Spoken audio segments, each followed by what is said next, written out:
सहना भवतु सहनौ भुनक्तु सह वीर्यङ्करवावहै तेजस्विनावधीतमस्तु मा विद्विषावहै। ओम शांति शांति शांति। हरि ओम श्री गुरुभ्यो नमः। हरि ओम।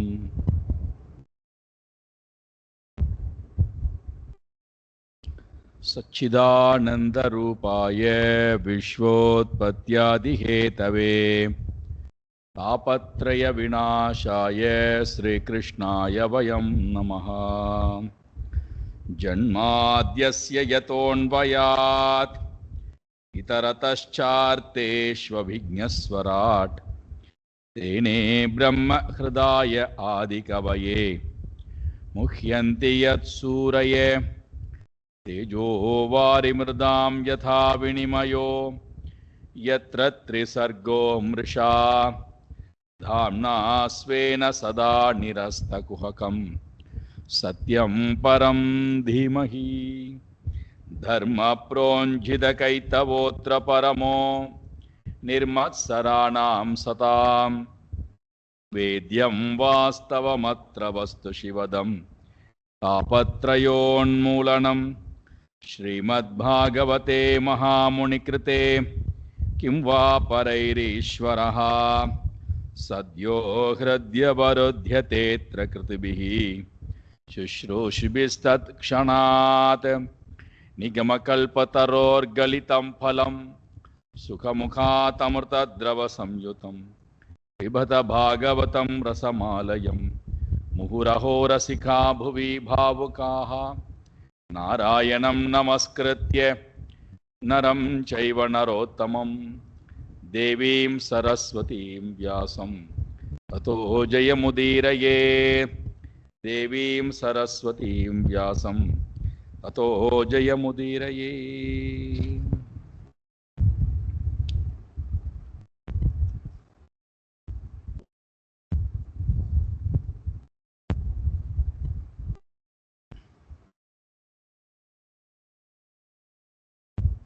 உணர்வுகள் என்பது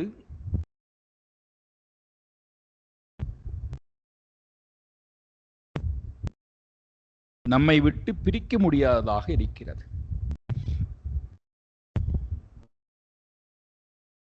அது நல்ல உணர்வாக இருந்தாலும் சரி, துன்பத்தை கொடுக்கக்கூடிய உணர்வாக இருந்தாலும் சரி. அதனால்தான் உணர்வுகளை இரண்டா பிரிச்சிட்டார் பதஞ்சலி முனிவர். ஒன்று துன்பத்தை கொடுக்கின்ற உணர்வுகள், மற்றொன்று இன்பத்தை கொடுக்கின்ற உணர்வுகள். கிளிஷ்ட விருத்தயா அக்ளிஷ்ட விருத்தயா.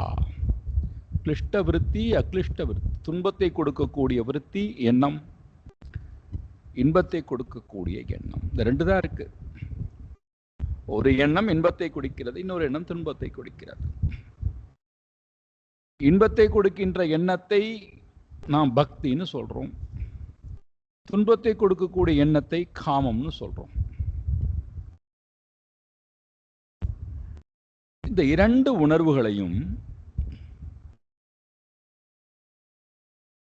உலகத்திடத்திலே நான் கொண்டு போனால்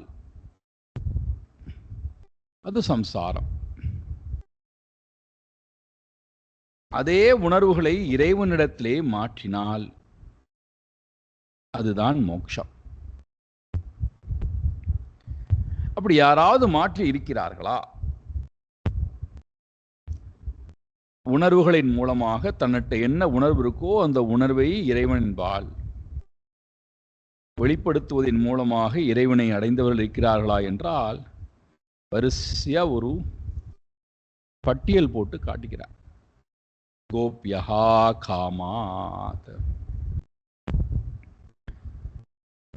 கோபஸ்திரீகள் காமத்தினால் இறைவனை அடைந்திருக்கிறார்கள். காமம் என்பது இங்கே உபாயமா இருக்கு. காலையிலே பார்த்தோம்ல, கேன உபாயம். ஏதாவது உபாயத்தை எடுத்துப்போம், காமம்ங்கிற உபாயத்தை எடுத்துப்போம். இறைவனை அடைவதற்கு காமம் என்கின்ற உபாயத்தை எடுத்துக்கொள்கிறேன். கோபிகாஸ்திரிகள் காமத்தினாலேயே, காமம் என்கின்ற உபாயம் வழிமுறையை பின்பற்றியே என்ன செய்தார்களாம்? கிருஷ்ணே மனஹா நிவேசயத், கிருஷ்ணனிடத்திலே மனதை செலுத்தினார்கள், கிருஷ்ணனால் ஆட்கொள்ளப்பட்டார்கள், கிருஷ்ண பிரேமையிலேயே இருந்தார்கள். அப்ப அவர்களுக்கு மனதுல என்ன இல்லைன்னா சம்சாரம் இல்லை. மனதுல சம்சாரம் இல்லாததுனால அவர் வெளி உலகத்துல எல்லாவற்றோடும் உறவாடினார்கள். அது எதுவுமே அவங்களுக்கு பந்தத்தை கொடுக்கல, பயத்தை கொடுக்கல, வெறுப்பை கொடுக்கல, காமத்தை கொடுக்கல, மோகத்தை கொடுக்கல. நேர விரயத்தையோ, ஆயுள் விரயத்தையோ, ஆரோக்கிய விரயத்தையோ எதையுமே கொடுக்கல. அப்போ காரணம் என்ன? காலையில் இந்த விசாரத்தை துவக்கினோம். அதில் 2 விசாரத்தை செய்து முடித்தோம். ஒன்று, ஏன் கோபஸ்திரீகளால் காமத்தினாலேயே இறைவனை அடைய முடிந்தது என்றால்,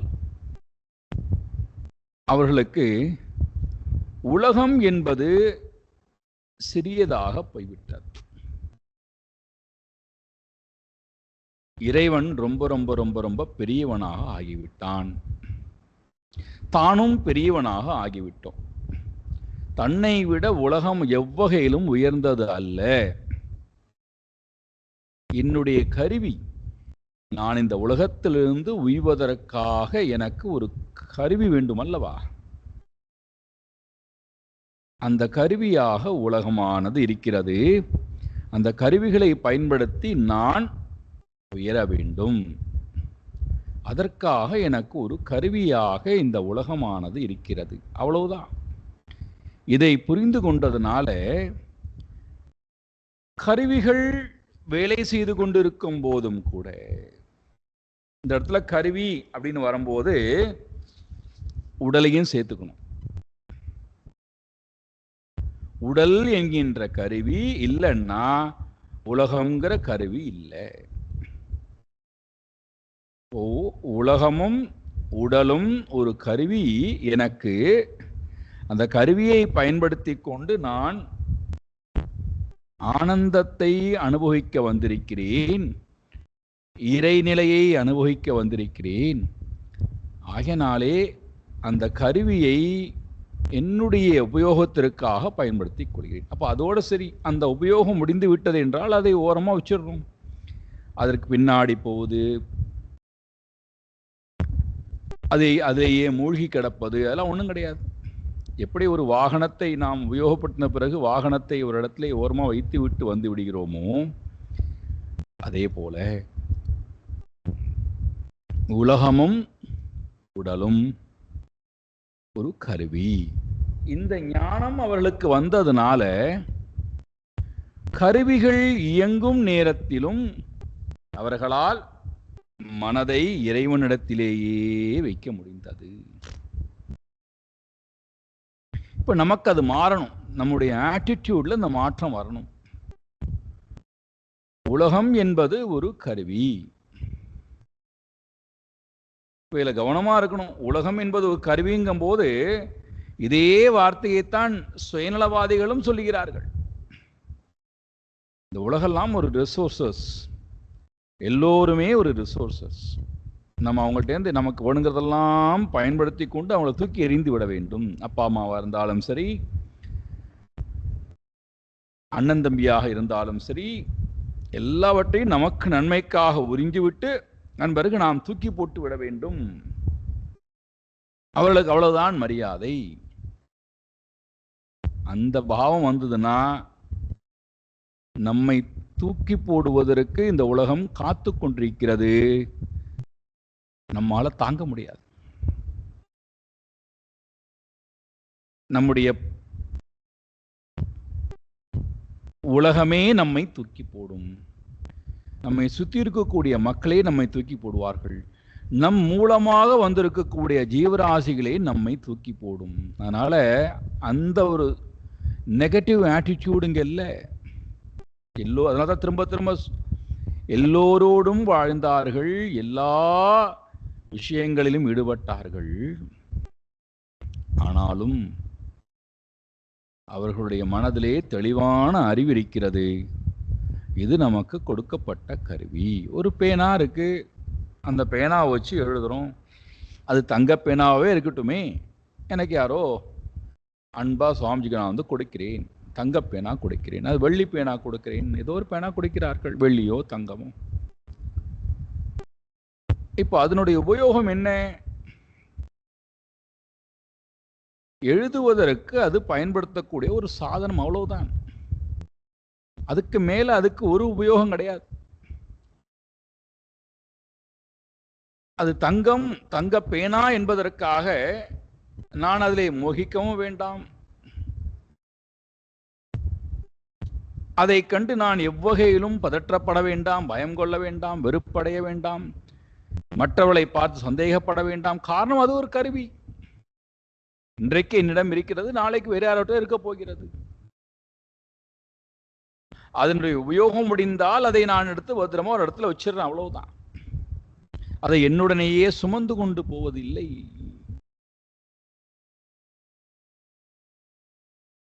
இந்த ஞானம் கோபிகாஸ்திரிகளுக்கு இருந்த காரணத்தினாலே தன்னுடைய செயல்பாடுக்கு நடுவிலும் இறைவனையே நினைத்தார்கள். தடையில்லாது அவர்களுடைய மனம் இறைவனின்பால் போனது. இரண்டாவது படிக்கு போனோம்.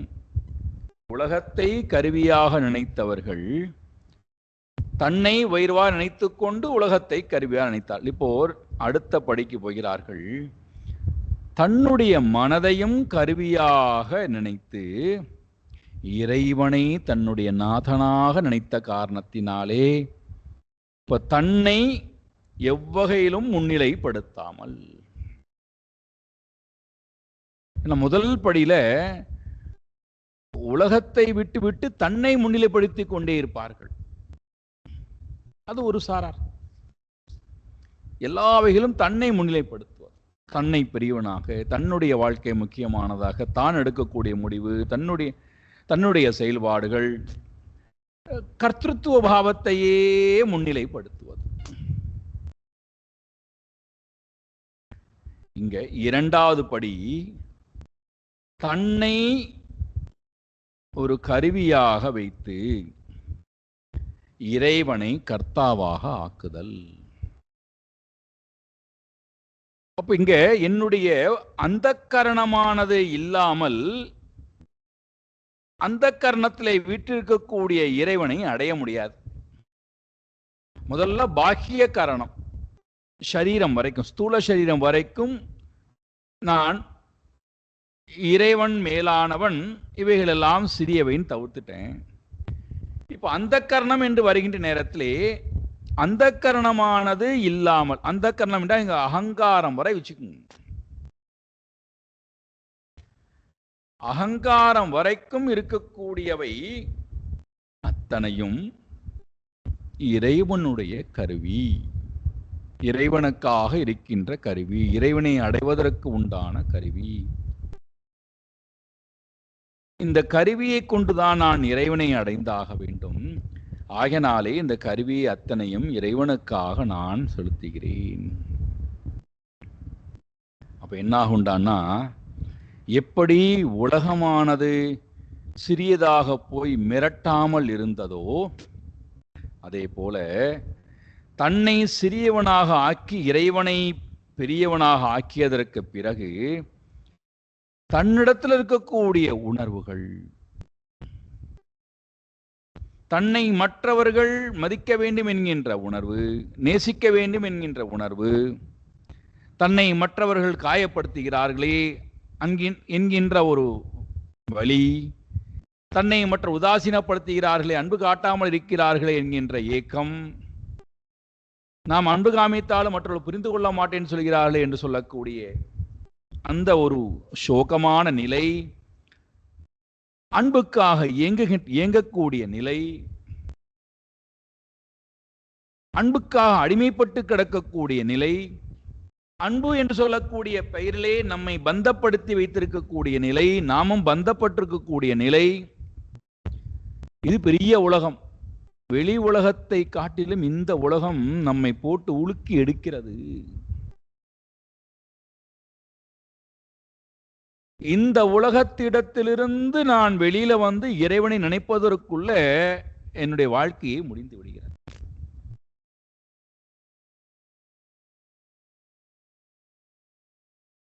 ஏன் இந்த உலகம் என்னை புரட்டி போடுகிறது என்றால், அறியாமை மூல காரணம், அகங்காரம் இரண்டாவது காரணம், மூன்றாவது என்னையே நான் பரமாக நினைக்கக்கூடிய தன்மை. இறைவன் ரொம்ப ரொம்ப தாழ்ந்தவன். இப்ப மாறினும் கோபிகாஸ்திரியை பொறுத்த மட்டுக்கும் தன்னையும் தன் அகங்காரத்தையும் தன் உள்ளத்தையும் சாதனமாக ஆக்கி, உபாயமாக ஆக்கி, அதில் இருக்கக்கூடிய உணர்வுகள் அத்தனையும் இறைவனின்பால் அப்படியே திருப்புவது. காமத்திலிருந்து மற்ற எல்லாமே வருகிறது. அப்ப காமம் தான் அடிப்படை என்றால், காமத்தை முழுக்க, உள்ளத்தில் இருக்கின்ற ஆசை முழுக்க இறைவனுக்காக திருப்புதல். அதுல நீங்க என்ன வேணா போட்டுக்கொள்ளுங்கள். அன்பு, பாசம், மித்ரா, காருண்யம், தயா, என்ன வேணா வார்த்தை போட்டுக்கொள்ளுங்க. அத்தனையும் அப்படியே இறைவனின்பால் திருப்புதல். எப்போ திருப்புவோம்? எப்போ திருப்பணுங்கிற என்ன வரும்? என்னால் ஆவது ஒன்றும் இல்லை, நான் இறைவனுடைய ஒரு சிறு துகள்தான், இறைவனுடைய அந்த உயர்ந்த அந்த படைப்பிலே நான் ஒரு சின்ன அம்சம்தான், இறைவன்தான் எல்லாவற்றுக்கும் மேலானவன், அவனை அடைவது ஒன்றே நம்முடைய சோக மோகம் நிவர்த்திக்கு காரணமாக இருக்கும், நம்முடைய சந்தோஷத்துக்கு காரணமாக இருக்குங்கிற அறிவு வந்தால், அப்போ உலகமானது, உலகத்தில் இருக்கக்கூடிய மக்கள் அன்பு காட்டுவதுதான் எனக்கு ஹிதமா இருக்கிறது. உலகத்து மக்கள் என்னை அன்பு காட்டவில்லை என்றால் எனக்கு துக்கம். முதல்ல என்ன சொன்னோம்? அர்த்தத்தை நாடி அது எனக்கு சுகம். அன்பருக்கு இப்ப காமம், இன்பம் வேண்டும் கேட்கும். உலகம் எனக்கு இன்பத்தை கொடுக்க வேண்டும், உறவுகள்லாம் இன்பத்தை கொடுக்கணும் கேட்கிறோம்.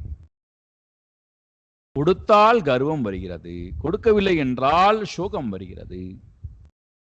இந்த ரெண்டும் என்னுடைய மனதுக்கு ஹிதத்தை கொடுக்கவில்லை, ஏமாற்றத்தை தான் கொடுக்கிறது. அதனால்தான் இந்த மனம் உயர்றதுக்கு தயாராகவே இல்லை. இறைவனின்பால் இந்த மனம் வராமைக்கு காரணம் என்ன? அதற்குண்டான தகுதி இந்த மனசுட்ட இல்லை.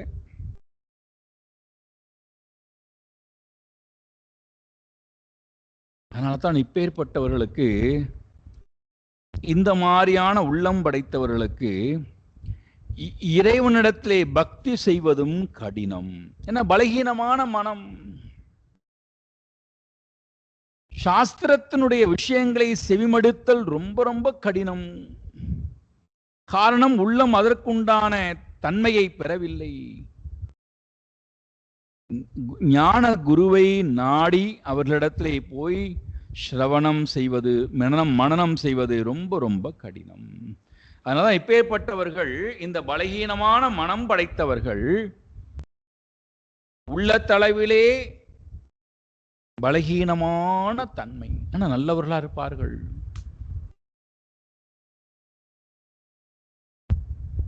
வெளி உலகத்தை பார்க்கும்போது மற்றவர்களுக்கு ரொம்ப ரொம்ப ரொம்ப பிரயோஜனம் உடையவர்களாய் இருப்பார்கள். தானம் செய்யக்கூடியவர்களாய், தவம் ஏற்றக்கூடியவர்களாய், வெளியிலிருந்து பார்க்கும்போது அவர்கள் நல்ல வாழ்க்கையை வாழ்வதை போல தெரியும். ஆனால் உள்ளத்துக்குள்ளே பலகீனமான மனம் இருக்கிறதுனால இவர்களால் இந்த 3 பொருள்களை நாடவே முடியாது. இல்லையே, ஸ்லோகம் சொல்லுகிறார்களே, பஜனை பாடுகிறார்களே, நாம சங்கீர்த்தனம் பண்ணுகிறார்களே, ஆலயத்துக்கு போகிறார்களே, ஒரு ஸ்லோகம் விடாமல் மனப்பாடமா சொல்லிக் கொண்டிருக்கிறார்களே, எல்லா பாராயணமும் செய்கிறார்களே, அதெல்லாம் இந்த பலகீனமான தன்மையை மறைத்துக் கொள்வதற்கான சாதனமே தவிர அதுல இவர்களுடைய நாட்டம் முழுக்க என்னவாக இருக்கும் என்றால் தன்னை அங்கே மையப்படுத்துதல், அவ்வளவுதான். தன்னுடைய நலனை அங்கே பாதுகாப்பதற்காக உண்டான செயல்பாடுகளாக இருக்குமே தவிர அதை நாம் இறைவனுக்காக உண்டான நாடுதல் அப்படின்னு எடுத்துக்க கூடாது.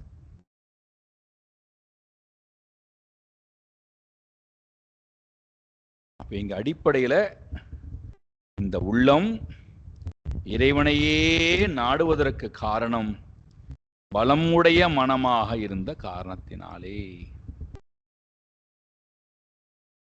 அதனால்தான் நீங்கள் பார்க்க போகிறீர்கள், இந்த கோபிகாசிரியனுடைய வாழ்க்கை முறையை 10வது ஸ்கந்தத்திலே விரிவாக நீங்கள் பார்க்க போகிறீர்கள். எவ்வளவு பலமுடைய மனமாக இருந்தால்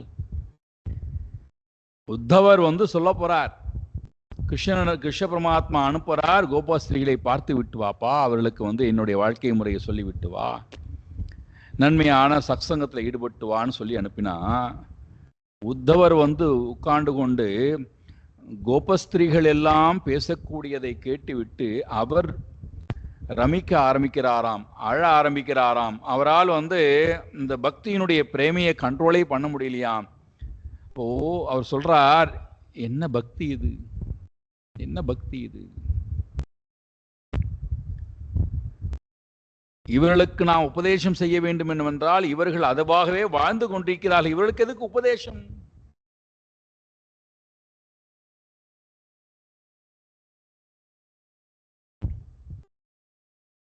அப்போ இங்கே தன்னை புறந்தள்ளிவிட்டு முதல்ல தன் வாழ்க்கையை கிஞ்சித்தளவும் எவ்வளவு மரியாதை கொடுக்க வேண்டும் அவ்வளவு மட்டும் கொடுத்து விட்டு அதை புறந்தள்ளிவிட்டு, மனதால் தன்னை புறந்தள்ளிவிட்டு தன் அகங்காரத்தை புறந்தள்ளிவிட்டு நாராயணனையே மையப்படுத்தக்கூடிய தன்மை.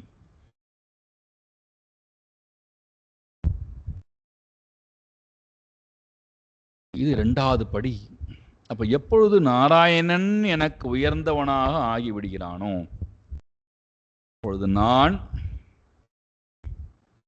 ஒரு சிறு துகளாக மாறிவிடுகிறேன். அப்ப என்ன வருகிறது? முதல் நிலையிலே உலகத்தை துரத்தல் என்பது, 2வது நிலையிலே என்னை இறைவனிடத்திலே ஒப்படைத்தல்.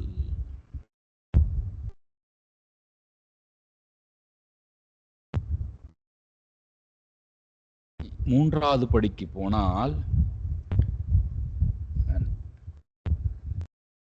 நாராயணன் ஒருவனே உத்தமமானவன், நாராயணன் ஒருவனே மேலானவன் அப்படிங்கிற எண்ணம் இந்த கோபஸ்திரிகள் இருக்கின்ற காரணத்தினாலே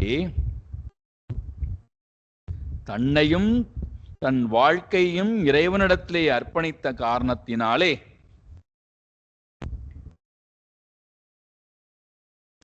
இறை சிந்தனத்தோடையே வாழக்கூடிய வாழ்க்கை.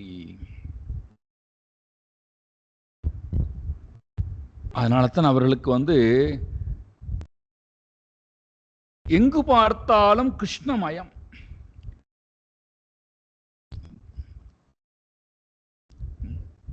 கோபிகா கீதம்னு பார்க்க போறோம்.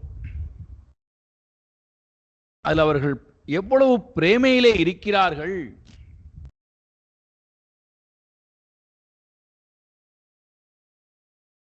அது அழகா அந்த சமஸ்கிருத பாடலை அழகா தமிழாக்கம் பண்ணிருக்கிறார்கள். அதுல எவ்வளவு அந்த கிருஷ்ணனிடத்திலே பிரேமை இருந்தால் கிருஷ்ணனோடையே வாழ்ந்து கொண்டிருந்தால் அந்த கிருஷ்ணனுடைய உணர்வுகள் அந்த வார்த்தையிலே விழும். பசுவை மேய்க்கவே கிருஷ்ணா காணில் அலைவதால் தாமரை பதம் கிருஷ்ணா கல்முள் தைக்குமே. மாலை வேளையில் கிருஷ்ணா கரிய கூந்தலில் சூழ்படிந்ததும் கிருஷ்ணா அரிய காட்சியே. அன்பின் நாயகா கிருஷ்ணா அமுத இன்பமே, உன் பிறப்பினால் கிருஷ்ணா உயரும் கோகுலம். உனது வருகையால் கிருஷ்ணா புனிதம் இத்தலம்.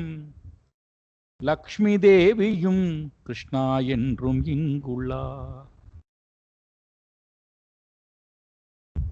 கோபியர்கள் யாம் கிருஷ்ணா உமை பிரிந்ததால்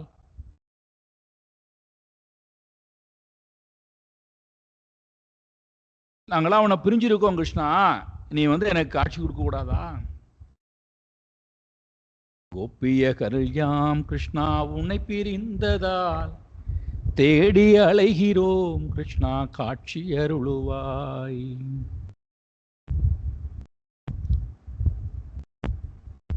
காட்டுக்கு போகாதேப்பா, அங்க கல்லு முள்ளுதான் உன்னுடைய பாதத்தை குத்தி கிழித்து விடும். அது எங்களுடைய நெஞ்சையே குத்தி கிழிப்பதை போல, எங்களுடைய பாதத்தையே குத்தி கிழிப்பதை போல இருக்கும்ப்பா, அதனால போகாதே, இங்கே ஏறு. ஏன் இங்கேயே இருக்கணும்னா லக்ஷ்மி தேவி இங்கேயே இருக்கா. நீ எங்களுடைய அன்பின் நாயகன், எங்களுடைய கணவன். அன்பின் நாயகா கிருஷ்ணா அமுத இன்பமே,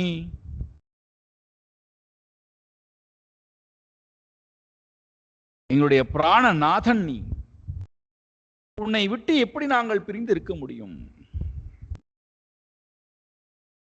இந்த உணர்வு மேலோங்கி வந்த காரணத்தினாலேதான் அந்த ஜீவராசிகளுக்கு தன்னையே முழுமையாக கொடுக்க வேண்டும் என்று ஆசைப்பட்ட பரமாத்மா,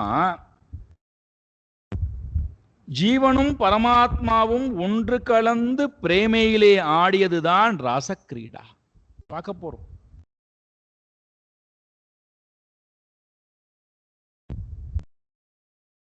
பாருங்கள், இந்த ஒரு 2 பாடலை எடுத்துக்கொண்டு அடுத்து வரக்கூடிய ஸ்கந்தங்கள் எல்லாம் அப்படியே விரிவடைகிறது.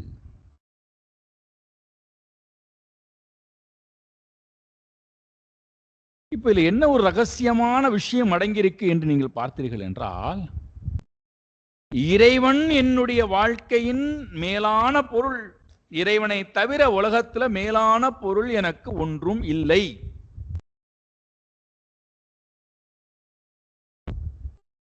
அப்படிங்கிற அந்த உறுதிப்பாடு, திருடமதி, அந்த உறுதியான அறிவு கோபிகாஸ்திரிகளுக்கு இருந்ததுனால தான் கோபாகா காமாகா,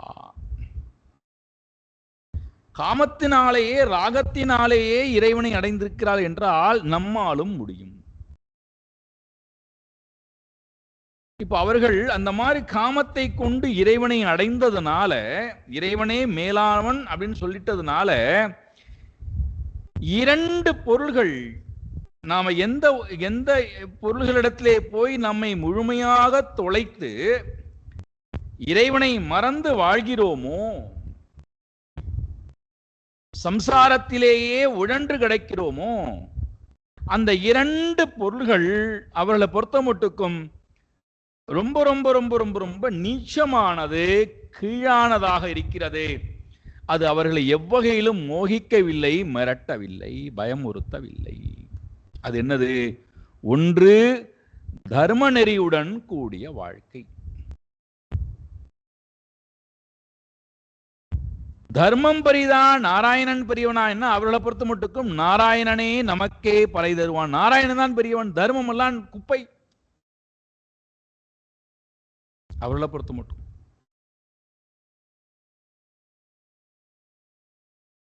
அதனால்தான் நீங்க பார்க்க போகிறீர்கள், நாராயணனை விட உத்தமமானவன், நாராயணனோட தர்மம் பெரியது அல்ல என்பதை காட்டுவதற்காகவே ஒரு சம்பவம் வைத்திருக்கிறார். வனபோஜனம் என்று சொல்லக்கூடிய பகுதி.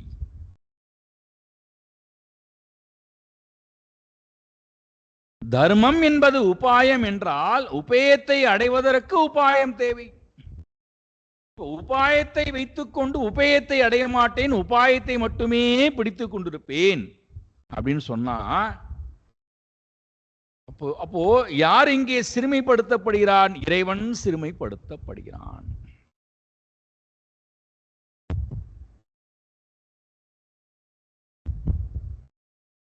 உபாயம் என்பது உபயத்தை காட்டுவதற்காக, அடைவதற்காக. அப்போ இவர்களை பொறுத்த மட்டுக்கும் தர்ம வாழ்க்கை முறை, ஸ்திரீ தர்மம், புருஷ தர்மம், சாமானிய தர்மம், விசேஷ தர்மம், ஸ்வதர்மம், பரதர்மம், விதவிதமான தர்மங்கள் இருக்கல்லவா. குல தர்மம், ஆசிரம தர்மம், எல்லா தர்மங்களும் இவர்களுக்கு மிரட்டுவதற்காக அல்ல, அதிலே மோகித்து கடப்பதற்காக அல்ல, அந்த தர்மத்தை செய்வதிலேயே தன்னுடைய வாழ்க்கையை தொலைப்பதற்காக அல்ல.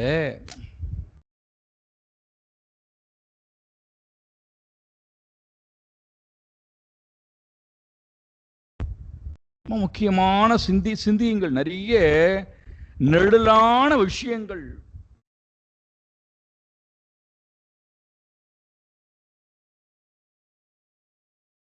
ஏன்னா நாராயண சுக்தத்துல ரொம்ப தெளிவா சொல்றார்,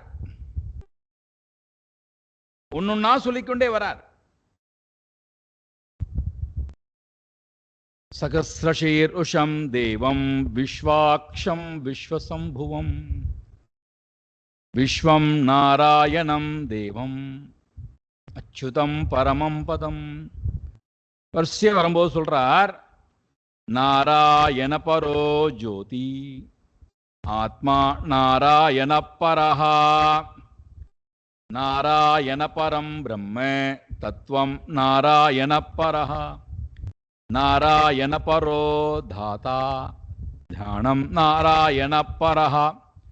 நாராயணனை விட உலகத்தில் உயர்ந்தவை எதுவுமே இல்லை. தவத்தை காட்டிலும் உயர்ந்தவன் நாராயணன், தர்மத்தை காட்டிலும் உயர்ந்தவன் நாராயணன், அத்தனையும் காட்டிலும் உயர்ந்தவன் நாராயணன். அது நாராயணன் எங்க இருக்கான்? அந்தர்பஹி தத் சர்வம் வியாபிய நாராயண ஸ்திதா.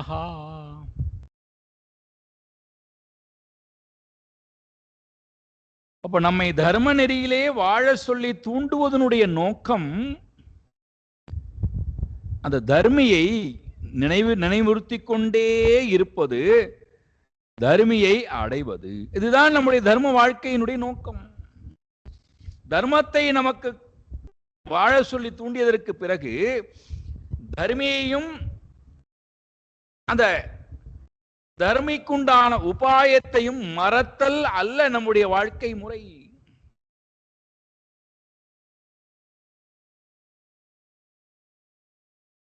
இப்ப நாம் என்ன சொல்றோம்? தர்மத்தை காரணம் காமித்து தர்மியை நினைப்பதற்கு நேரம் இல்லைங்கிறோம். யாரப்பா அவனுக்கு தர்மத்தை கொடுத்தான்னா அதுக்கு பதிலே இல்லை. ஏன் தர்மத்தை செய்கிறாய்? அதுக்கும் பதில் இல்லை. யார் உன்னை கட்டாயப்படுத்தினார் இதை செய்ய வேண்டும் என்று? அதற்கும் பதில் இல்லை. அவர்களுக்கு தெரிந்த ஒரு பதிலை சொல்லுவார்கள். தர்மத்தை செய்வதனுடைய நோக்கம் தர்மியை நினைத்தல், தர்மியை அடைதல்.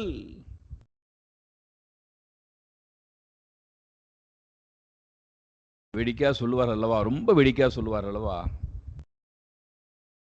விவசாயி காலையிலே ஒரு முறை சூரியனை வணங்குகிறான், சாயங்காலம் ஒரு முறை சூரியனை வணங்குகிறான். உதய காலத்திலே ஒரு முறை வந்தனம், சாயங்காலத்திலே அஸ்தமன காலத்திலே ஒரு முறை வந்தனம். அவ்வளவுதான். அதன் பிறகு அவனுடைய வேலைக்கு போயிடுறான். மற்ற நேரத்தில் அவர் நினைக்கிறதே இல்லை. நாரத மகரிஷிக்கு சந்தேகம், நாராயணன் பக்தர்களுக்கெல்லாம் ஒன்று போல சகாயம் பண்றாரா, அல்லது எல்லாருக்கும் வேத உணர்வுடன் பகவான் அனுகிரகம் பண்றாரா? யாரை பக்தன்னு பகவான் ஏத்துக்கிறார்? நாரத மகரிஷி சந்தேகம். நாராயணன்டே போய் கேட்கிறார். பகவான் சொல்றார், போ, இந்த கிராமத்துக்கு போ, அங்கே ஒரு விவசாயி இருப்பார். அவருடைய வாழ்க்கையை ஒரு நாள் முழுக்க பார்த்து விட்டு வா. நான் யார் பக்தன், யாரை நீ பக்தன்னு கேட்டா இவர் எதுக்கு விவசாயியை பார்க்க அனுப்புறாரு, என்ன கிராமத்துக்கு அனுப்புறா பகவான் மனசுக்குள்ள எண்ணம், கோபம் வேற. நேரடியாக பதில் சொல்ல வேண்டிதானே. இதற்கு என்ன தேவையில்லாமல் பகவான் கிராமத்துக்கு போய் இந்த விவசாயியை பார்த்துட்டு வா. விவசாயியா பக்தனா இருக்க போறான்? மனசுக்குள்ள கோபம் இருந்தாலும் வெளிப்படுத்த முடியல. போறார். காலையிலிருந்து சாயங்காலம் வரைக்கும் அந்த மனிதன் என்னென்னலாம் செய்கிறானோ எல்லாத்தையும் பார்க்கிறார். கோபத்தோடு வரார் பரமாத்மாட்ட. கிருஷ்ணா, நீ சொன்ன பிரகாரம் போனேன், அந்த விவசாயியை பார்த்தேன், அவனுடைய வாழ்க்கை முறையை முழுமையாக ஆராய்ந்தேன். இப்ப அவன்கிட்ட என்ன சிறப்பு கண்டுபிடித்தா என்னை அங்கே அனுப்பி அவனை பார்த்து விட்டு வாயின்னு சொன்னாயே கிருஷ்ணா, எதற்காக என்னை அனுப்பினாய்? பரமாத்மா சொல்றார், கோபத்தெல்லாம் வச்சுக்கோப்பா, அப்புறம் பதில் சொல்கிறேன். போனாயா? போனேன். பார்த்தாயா? பார்த்தேன். என்ன செய்தான்? காலையில் எழுந்து கொண்டான், சூரியனை வணங்கினான், வேலை செய்தான். இரவு நேரம் வந்தது, சூரிய அஸ்தமனம் ஏற்பட்டது, வணங்கினான், வீட்டிலே தூங்கிட்டான். அவ்வளவுதான் நடந்தது. 2 முறைதான் அவன் நினைத்திருக்கிறான். அவனை போய் பக்தன்னு சொல்லி என்னையும் கொண்டு போய் பார்க்க வைத்தாயே. சரியப்பா, நீ எத்தனை முறை என்னை நினைத்தாய்? நாரதருக்கு அப்பதான் தூக்கி வாரி போடுறதான். அவனாவது 2 முறை நினைத்திருக்கிறான். நான் இன்று முழுக்க நாராயணனை நினைக்கவே இல்லையே. இப்போ ஒரு வேலையை கொடுத்தால், நான் அவனுக்கு வேலையை கொடுத்தேன், அவனுக்கு ஒரு வேலையை கொடுத்திருக்கேன். அவன் வேலை செய்வதற்கு முன்பும் என்னை நினைத்திருக்கிறான், வேலை முடிஞ்சதுக்கு பிறகும் நினைத்திருக்கிறான். ஆனால் உனக்கு நான் ஒரே ஒரு வேலையை கொடுத்தேன், ஒரே ஒரு வேலை தான் கொடுத்தேன். அந்த ஒரு வேலையே என்னை மறந்து விட்டாயே அப்பா. அப்ப நீ பக்தனா, அவன் பக்தனா? நினைச்சு பாருங்கள். நாம் இந்த உலகத்திலே ஒரு தர்மத்தை நமக்காக கொடுத்து, இந்த தர்மத்தின் பிரகாரம் நீ வான்னு சொன்னா, தர்மத்தை கொடுத்தவனை அல்லவா நான் சதாசர்வகால் நினைக்கணும், தர்மி அல்லவா நினைக்க வேண்டும், பரமாத்மா அல்லவா நினைக்க வேண்டும். அவனை அடைவது ஒன்றே அல்லவா என் வாழ்க்கையின் லட்சியமாக இருக்க வேண்டும்.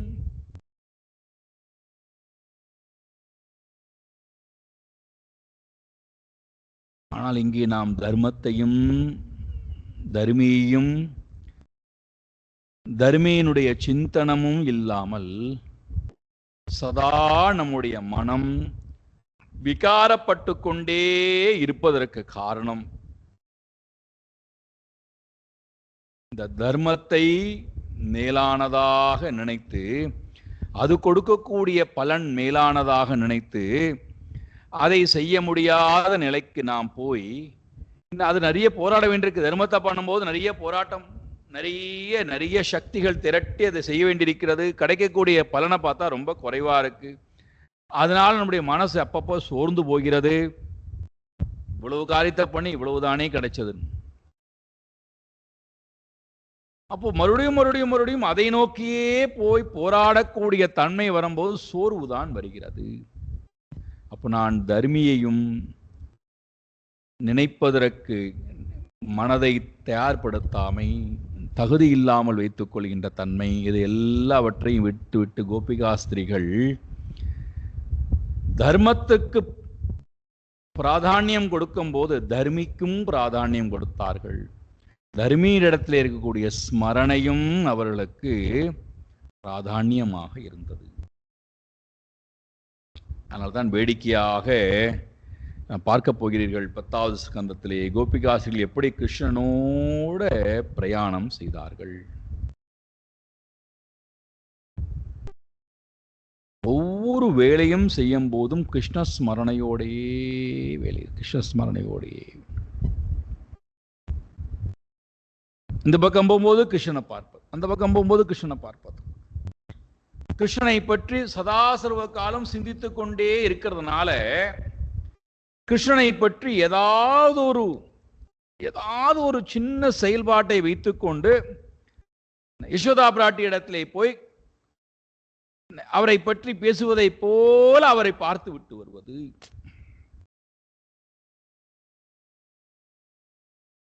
கிருஷ்ணன் ஏதோ ஒரு சிறு குறை இருப்பதாக நினைத்து கொண்டு கண்டுபிடிச்சு அதை யசோதாட்ட சொல்றத மாதிரி போய் கிருஷ்ணனை பார்த்து விட்டு அந்த பிரேமையிலே ரமிப்பது. என்னென்ன செயல்பாடுகள் இருந்தாலும் அது அத்தனையும் தர்மம்னு சொன்னா அந்த தர்மம் தர்மையை விட சிறியது. இந்த உள்ளம் வந்துருதுன்னு வச்சுப்போமே, தர்மத்துக்காக என்னுடைய வாழ்க்கையை நான் அர்ப்பணம் செய்கிறேன் அப்படின்னு வாழ்க்கை முழுக்க அதிலே உட்கார்ந்துருக்க மாட்டோம். அது கொடுக்கக்கூடிய அந்த மோகம், அது கொடுக்கக்கூடிய அந்த சோகம், இது நம்மை எப்பொழுதுமே தாக்காமல் பார்த்துக் கொள்வோம். கிருஷ்ணனை நோக்கியே உள்ளம், கிருஷ்ணனை நோக்கியே உள்ளம்.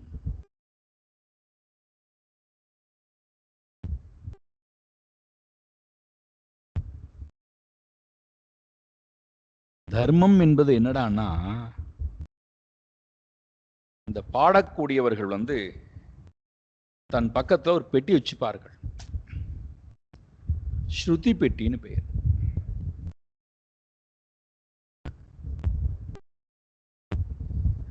எந்த நிலையிலிருந்து பாட வேண்டும், அப்ப அந்த பெட்டி என்ன பண்ணணும்னா அதற்கு ஏற்ப அது ஒரு சப்தம் போட்டுட்டே இருக்கும். அந்த உயர்வான நிலையில அந்த சப்தம் வந்துட்டே இருக்கும். இப்ப இந்த சப்தமும் இவர்கள் உச்சரிக்கக்கூடிய வார்த்தையும் இணைந்து போகணும்.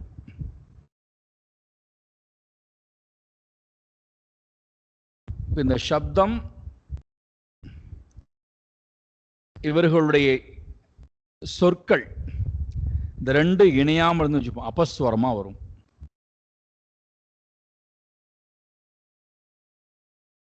இப்ப இவர்களுக்கு இந்த ஸ்ருதியானது, இந்த சப்த அலையானது எதற்கு இவர்களுக்கு தேவைப்படுகிறது? இந்த சொற்களை கொண்டு இறைவனை வழுத்துவதற்கு ஒரு உந்து சக்தியாக இருக்கிறது, ஒரு துணை செய்யக்கூடிய கருவியா இருக்கு. அது இவர்களுக்கு எவ்வகையிலும் பாட்டை கொடுக்க போறது இல்லை, நன்மையை செய்ய போறது இல்லை. அவர்களோட இணைந்து போகிறது, அந்த சப்தமானது அவர்களோட இணைந்து போகிறது. தர்மம் என்னுடைய மனதை இறைவனோட இணைப்பதற்கு உண்டான ஒரு மார்க்கம், ஒரு சாதனம். ஸ்ருதி தப்பாம பாடுறார் அப்படின்னு சொல்றான். என்ன அர்த்தம்? சப்தம் தப்பாம அழகா போய்கொண்டு ரிதமா போறதுன்னா, இப்ப தர்ம பிரகார வாழ்க்கை வாழ்றேன்னா இறைவனோட கூடிய வாழ்க்கை, இறைவனை மறவாது வாழ்கின்ற வாழ்க்கை, இறைவன் நினைத்து கொண்டே வாழ்கின்ற வாழ்க்கை, அதுதான் ரிதமான வாழ்க்கை. அப்ப இங்க என்ன இருக்காதுடான்னா அபஸ்வரமே இருக்காது மனசுல. வலி, கோபம், பொறாமை, அழுகை, ஏமாற்றம், சந்தேகம், அவநம்பிக்கை மனசுல ஒன்னும் இருக்காது. மனசு நல்ல அமைதியா ஆனந்தமா பலமுடைய மனமா போகும்.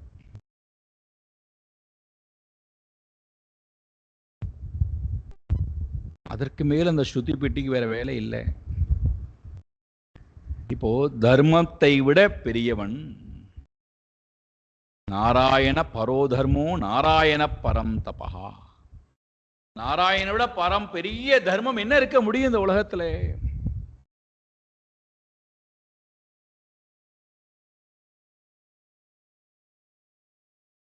இது முதல்.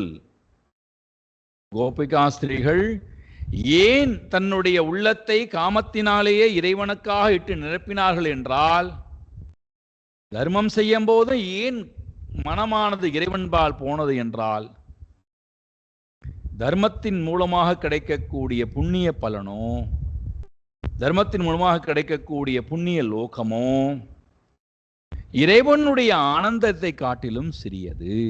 இது முக்கியமான அறிவு. தர்மத்தை செய்வதனால என்ன கிடைக்கும்? தர்ம நெறியோட கூடி வாழ்வதனால் என்ன கிடைக்கும்? புண்ணிய பலன் கிடைக்கும்.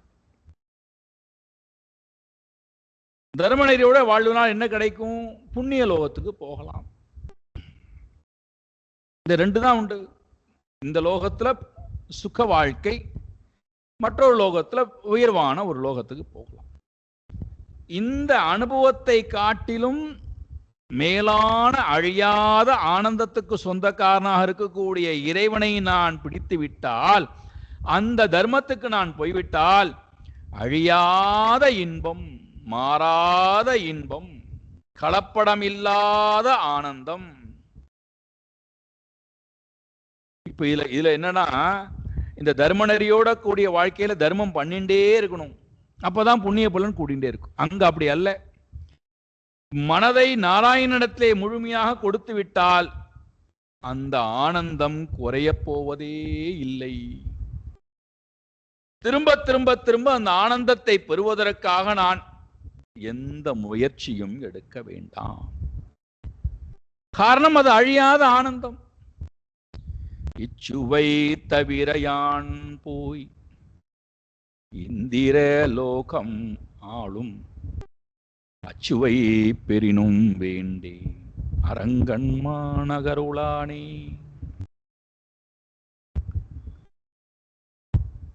எல்லா பக்தர்களும் தான் பாடிட்டு போயிட்டார். மாணிக்க வாசகர் இதையே தான் சொல்றார்.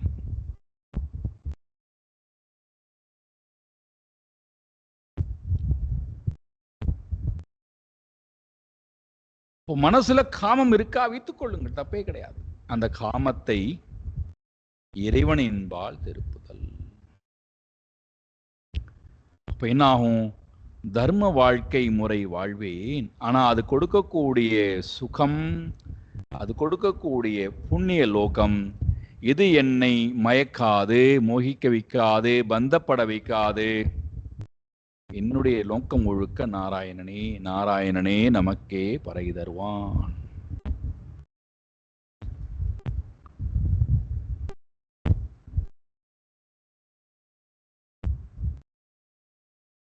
இரண்டாவது, அப்போ தர்மம் என்பது சாதனமாக மாறிவிடுகிறது. தர்மி மேலானவனாக இருக்கிறான். யாரை பொறுத்த மட்டுக்கும் இந்த கோப ஸ்திரீகளாக இருக்கக்கூடிய, ஒருவேளை நானும் அந்த கோபஸ்திரீ என்றால் எனக்கும் அது முதல் நிலை. இரண்டாவது, தர்மம் சிறியதாக ஆகிவிடுகிறது, அல்லது இந்த தர்மம் கருவியாக மாறிவிடுகிறது. தர்மி சாத்தியமாக ஆகிவிடுகிறார். இரண்டாவது, ஜீவத்தன்மை, கர்த்திருபாவம், கர்த்திருத்துவ பாவம், நான் சொல்லக்கூடிய இந்த கர்த்திருத்துவ அபிமானம் இருக்கல்லவா, நான் எனது, நான் எனது, அதுவும் கீழானதாக ஆகிவிடுகிறது. இறைவன் மேலானவனாக ஆகிவிடுகிறான்.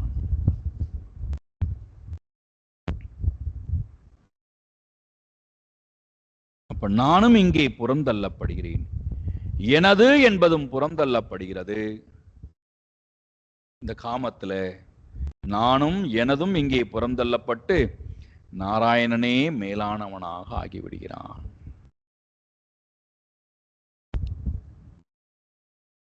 நானும் எனதும் புறந்தள்ளப்பட்ட காரணத்தினாலதான் உத்தவர் வேடிக்கையா கேட்க போறார், பார்க்க போறோம். கிருஷ்ண பரமாத்மாவுக்கு தலைவலியாம், மருந்து உங்களிடத்துல இருக்காம், வாங்கி கொண்டு வர சொன்னார். இந்த கோபிகாஸ்திரிகள்லாம் நேர கங்கையில போய் குளிக்கிறார்களாம். குளித்து விட்டு உத்தவரையும் அழைச்சின்னு போறாங்களாம். ஜலத்திலிருந்து நேர எழுந்து வந்தவர்கள் தன்னுடைய தூய்மையான பாதத்திலே ஆத்தங்கரை மணல் படும்படியாக நன்றாக பதிய வைத்து, அந்த மணலை ஒரு அழகான புனிதமான துணியை விரித்து, அதில் தன்னுடைய காலில் இருக்கக்கூடிய அந்த மணல் துகள்கள் விழும்படியாக செய்து அந்த துணியை எடுத்து கட்டி கொடுக்குறாங்க. இதை கொண்டு போய் கிருஷ்ணன்ட கொடு, தலைவலி போயிடும். உத்தவர் சொல்றார், யாரெல்லாம் மருந்து கொடுக்கிறீர்களோ அவர்களெல்லாம் நரகத்துக்கு போவீர்கள் அப்படின்னு கிருஷ்ண பரமாத்மா சொல்லியிருக்கார். கோபிகாசிகளுக்கு கோபமா வருது உத்தவரை பார்த்து. என்னுடைய நாதன் தலைவலியில் இருக்கிறான், நீ பேசிக்கொண்டிருக்கிறாய் இங்க உட்காண்டு கொண்டு, முதல்ல கிளம்பு. நாங்கள் நரகத்துக்கு போவது, பாதாள லோகத்துக்கு நான் எங்க போனா உங்களுக்கு என்ன? என் நாதனுக்கு தலைவலி போகணும், இதை கொண்டு. அப்பதான் உத்தவருக்கு புரிகின்றதாம், தன்னை விட உயர்வானவன் நாராயணன் அந்த ஒரு உண்மை உணர்ந்து அந்த உணர்வோடையே வாழ்கின்ற காரணத்தினாலே தாங்கள் எங்கே இருந்தால் என்ன, எப்படி இருந்தால் என்ன, வியாதியோட இருந்தால் என்ன, நரகத்திலே இருந்தால் என்ன, துக்கமாக இருந்தால் என்ன, கவலையோட இருந்தால் என்ன, குறைபாட்டுடன் இருந்தால் என்ன, ஏழ்மையாக இருந்தால் என்ன, பணக்காரனாக இருந்தால் என்ன, அஞ்ஞானியா இருந்தால் என்ன, ஞானியா இருந்தால் என்ன, தன் நாதன் அல்லவா முக்கியம் அங்கே.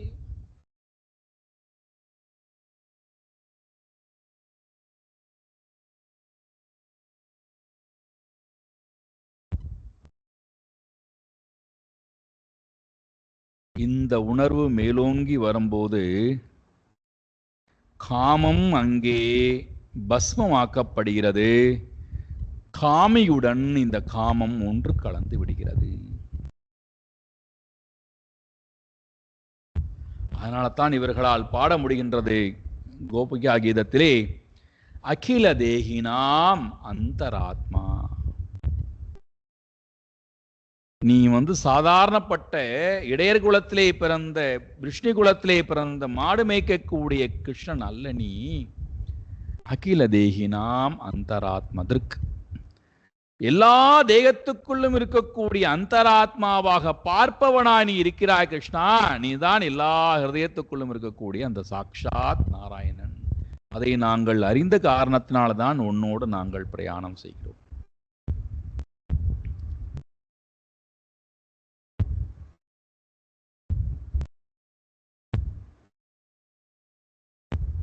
முதல் சாதனம், மனதிலே காமம் வருகிறதா, விருப்பம் வருகிறதா, ஆசை வருகிறதா, அன்பு வருகிறதா, என்ன பண்ணணும்? கோபிகாஸ்திரிகளை போல கோப்யா காமாத். எப்பொழுது அந்த காம உணர்வோட இறைவன்கிட்டே நான் போகின்றேனோ அப்பொழுது தர்மமும் அந்த தர்மத்தை பிடித்து கொண்டிருக்கக்கூடிய அகங்காரியம் சிறுமைப்படுத்தப்படுகிறான். அந்த உள்ளம் இறைவனிடத்திலே போன காரணத்தினாலே பஸ்மமாகி போகிறது. ஒன்று கலக்கக்கூடிய நிலை என்பது வருகிறது. இது முதல் நிலை. இரண்டாவது, பயாத் கம்சஹா. ஏன்னா எல்லாத்தையும் இங்கேயே பார்த்துருவோம் விசாரம். ஏன்னா அப்புறம் அங்கே கதையா வரும். கம்சனை பற்றின கதை வரப்போகிறது, கோபிகாசியை பற்றிய கரவதை போகிறது, சிசுபாலன் தந்தாவுக்கு பற்றின கதை வரப்போகிறது. கதை கேட்டு நமக்கு மயக்கம்தான் இருக்கு. அதனுடைய தாத்பரியம் நமக்கு உள்ள போறதே இல்லை. பயாத் கம்சஹா, பயத்தின் காரணத்தினாலே. இப்ப இரண்டாவது கேன உபாயம், ஏதாவது உபாயத்தை எடுத்துக்கோப்பா. பயங்கர உபாயத்தை எடுத்துக்கொள். மனதை பயத்துடன் கூடியவனாய் கிருஷ்ணே மனஹா நிவேசயேத். உன்னுடைய மனதை பயத்தின் மூலமாக அந்த உபாயத்தை கொண்டே கிருஷ்ணே, கிருஷ்ணனிடத்தில் நிவேசயேத், நுழைவாயாக, அடைவாயாக, செலுத்துவாயாக. பயம் கம்சனை போல பயத்தினாலேயே இறைவனை ஆராதிப்பாயாக. மனம் பயத்தினால் இறைவனை நாடட்டும்.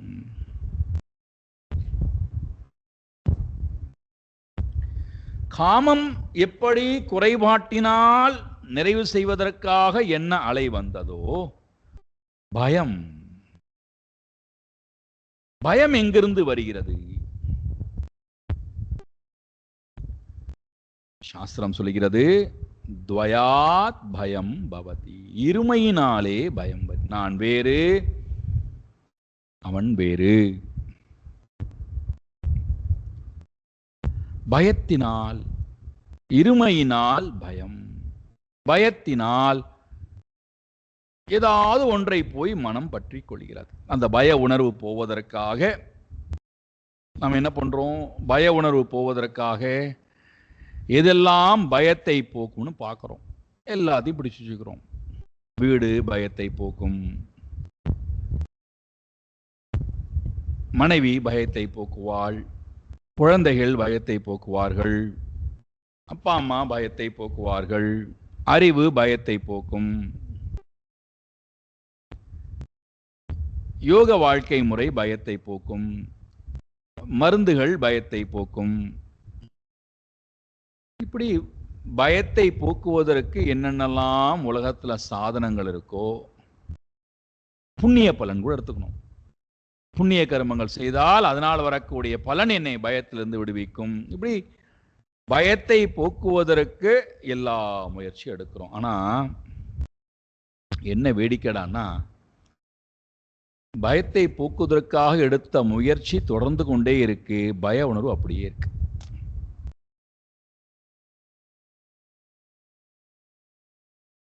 இது எப்படிறான்னா, ஒருத்தர் ஒருவர்கிட்ட பேச வரார். தான் பண்ணக்கூடிய தொழிலை பற்றி சொல்லி, நான் இவ்வளவு சம்பாதித்துக் கொண்டிருக்கிறேன் தெரியுமா, நீங்களும் வந்தால் நிறைய சம்பாதிக்கலாம், இந்த வயதிலும் நான் எவ்வளவு சம்பாதிக்கிறேன் தெரியுமா அப்படின்னு தன்னை பற்றி ரொம்ப பெருமையாக சொல்லிக்கொண்டு அந்த நபரிடத்திலே தன்னுடைய விலாபம் விபூதி எல்லாம் சொல்லி ஒரு வார்த்தையை விடுறார். நாம ராட் ரேஸ் அதை போல ஓடிக்கொண்டே இருக்க வேண்டும். நாங்கள் இன்னும் ஓடிக்கொண்டே இருக்கிறோம் பாருங்கள், இந்த வயதிலும் எவ்வளவு சம்பாதிக்கிறோம் பாருங்கள்.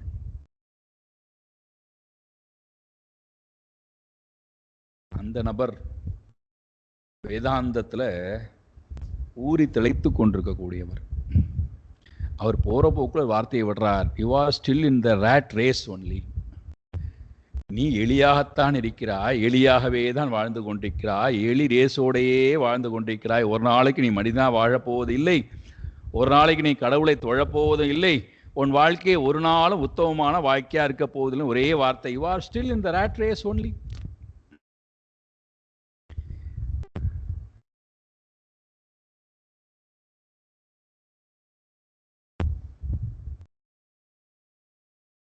எவ்வளவு பெரிய ஒரு செய்தி!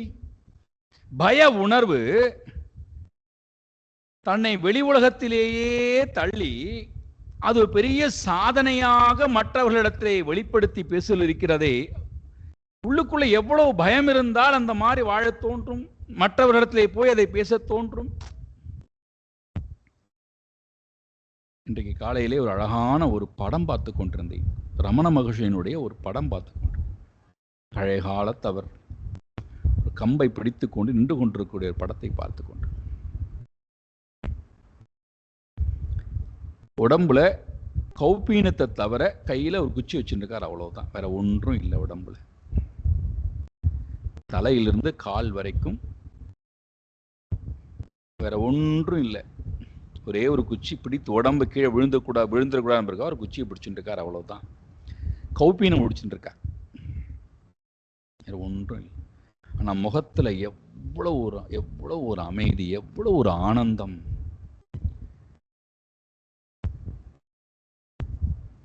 எவ்வளவு ஒரு கம்பீரமான தன்மை. வாழ்ந்து நிறைவு அடைந்து விட்டோம், முழுமை அடைந்து விட்டோங்கிற அந்த கம்பீரத்தன்மை மனசுல எவ்வளவு ஆனந்தத்தை வெளிப்படுத்தக்கூடிய ஒரு செய்தியாக அமைகிறது.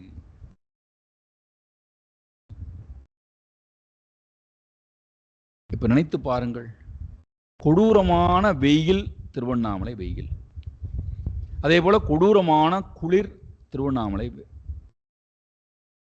அந்த அந்த அந்த நிலப்பரப்பு இரண்டும் இரண்டு நிலை.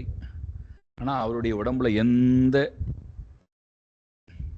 போர்வை போர்த்தி கொள்வதோ கம்பளி போர்த்தி கொள்வதோ ஒன்றும் கிடையாது, வெறும் வெற்று உடம்பு, வெறும் ஒரு கௌபீனம் மட்டும்.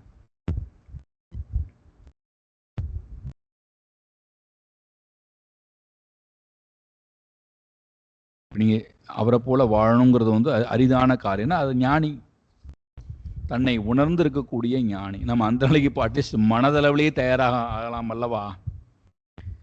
பய உணர்வானது நம்மை பாதுகாப்பு உணர்வை தேடி எல்லாவற்றையும் சேர்க்க சேர்க்க தூண்டுகிறது. இறைவனோட ஒன்று கலந்து விட்ட காரணத்தினாலே அவருக்கு தேகத்தை கண்டும் பயமில்லை, உலகத்தை கண்டும் பயமில்லை, மிருகங்களை கண்டும் பயமில்லை, மரணத்தை கண்டும் பயமில்லை.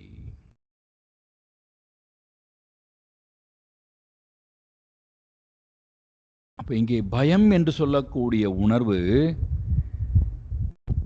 ஒன்றே ஒன்று மட்டும் இருந்தால் பயம் இல்லை, ஒன்றை காட்டிலும் வேறொன்று வந்துவிட்டால் பயம் வந்து விடுகிறது. அப்ப நம்முடைய பயத்துக்கு காரணம் என்னடான்னா, நான் மட்டும் என்னுடன் இருந்து விட்டால் பயமே இல்லை.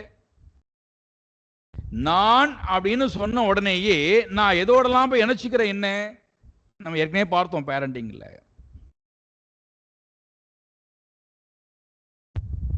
இன்டெலெக்சுவல்